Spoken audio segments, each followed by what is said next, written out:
come from advertising and other forms of new monetization in addition to our traditional device ecosystem. So we have new sources of monetization that did not exist for us before in any substantive way. Now they do on a global basis. So the deal essentially recognizes the royalty-bearing nature, but also recognizes the unique nature of the relationship and all of the different things that the parties bring to the table. I think in the mobile space, one of the things that we're both super excited about, and I think most in the industry are, is the ability to activate users and put them in a position to be even more effective doing what we often refer to as local commerce.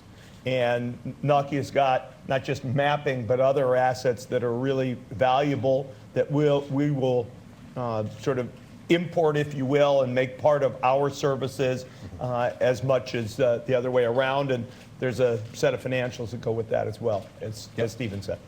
Good. Microphone number 1, please. Hi. There you are. Hi, I'm Lina from Iltalehti, Finland. My question to you, Stephen, is that I've heard that some operations will be taken down in Finland. Is this true? So what happens to Finland?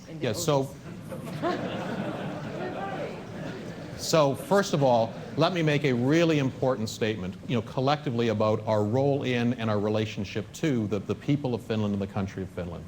Nokia is first and foremost and always will be a Finnish company. No ambiguity about that. I get these questions, are you moving it to Hawaii? Are you moving it to Silicon Valley? Whatever. Finland is our home, and it will remain our home. A second point I want to make is that more than anything else, the best thing that Nokia can do for Finland is to ensure its future success. In the 145-year history of this proud company, there's been multiple times where critical decisions and disruptive changes have been necessary, and every time Nokia has come out stronger than before and contributed more to the employment and the economic strength of Finland. And that's precisely what we're doing here again. Now, it is also the case that we have to adjust, lower to be precise, our operating expenditures. That is the case. It turns out we have a range of ways to do that. There are inefficiencies in how we do distributed development around the world that cost us too much money, and we must address those. We make excessive use of expensive outsourcing and various contract mechanisms that must be improved. But all of that being said, there will be substantial reductions in employment in various locations around the world, and that too will affect Finland. No ambiguity about that. We do not today have specific numbers or how or where or when precisely, but we're working very hard to understand that, and of course we'll be doing that through consultations with the employees. Another thing that I'd like to say is we've also already spent time with government leaders and officials within Finland to prepare and work with them to ensure that programs like retraining, local development, new R&D ideas, we're already actively engaged in those conversations to make sure that this is overall something that leads to an increased strength of Nokia in and supportive of Finland. So thank you for asking that question. Question, microphone number 3, please. Hi, Dan Robinson from v3.co.uk. Windows Phone 7 is essentially a consumer platform. Could you explain what's going to happen with the E-series Nokia devices? Are we going to see Windows Phone 7 on those? So let me first, I'll just challenge a little bit the basis of your question. Being someone who was involved in the Office products at Microsoft and obviously a business play and so forth, Windows Phone 7 has the absolute best implementation of business productivity software on the planet. And so the concept of business-oriented technology and devices, much as you see with the E-series phone, those concepts using Windows Phone 7 are already things that we're actively exploring at this point. I don't know if you want to comment on the business aspect. I would say we designed Windows Phone to be good for all aspects of people's lives, not just the business aspect. And if you look at the early user community, it's quite a mix of people who are employed, work for companies large and small, as well as, quote, consumers.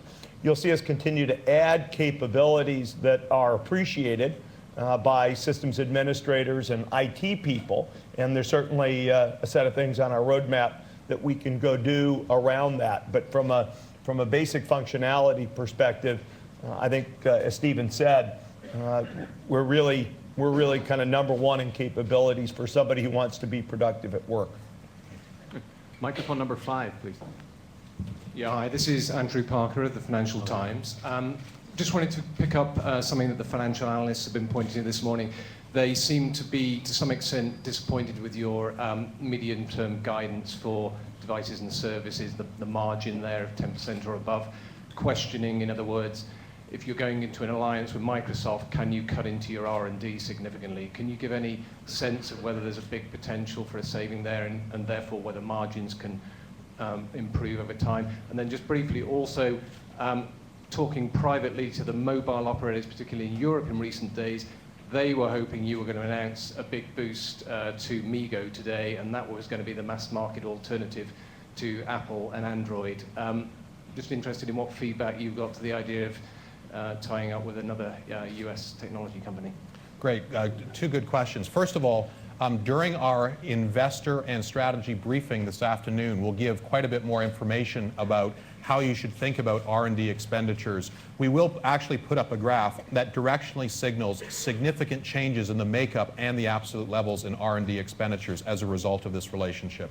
So it is the case that we anticipate being able to substantially reduce R&D expenditures while actually increasing R&D productivity, because there are some of those resources and programs that have been less efficient over time, and we need to go after that and get it quite focused. So I think the market and investors will get quite a bit of reassurance this afternoon when they see some more specific plans in terms of how this affects R&D.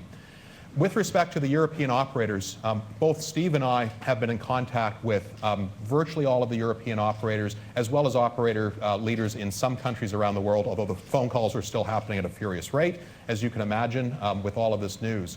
I understand what you said about the hope for a broad, excuse me, MeeGo-based ecosystem. At the same time, I think there was also recognition that for something to effectively compete and ultimately win against Android and Apple, it required some significant muscle, some huge focus in terms of the anchor tenants, recognizing that a broad consortium and general approach around the world, frankly, hasn't been moving fast enough, and multiple attempts at that over the years. So as I presented to each of the European operators, literally in the last so many hours and over the last day, also operators in the US and other places, the message that I've heard back is, we understand, we like it, we will support it, because of course the operators, more than anything else, they need a credible alternative. And what happened today, and this is one message that's so important to us to deliver, is this is now a three-horse race. And that's what the operators heard. They're anxious to talk to us in more detail. Steve's had similar conversations. I think the best quote I heard from one of the European operators is, "Thank you, we are all smiles."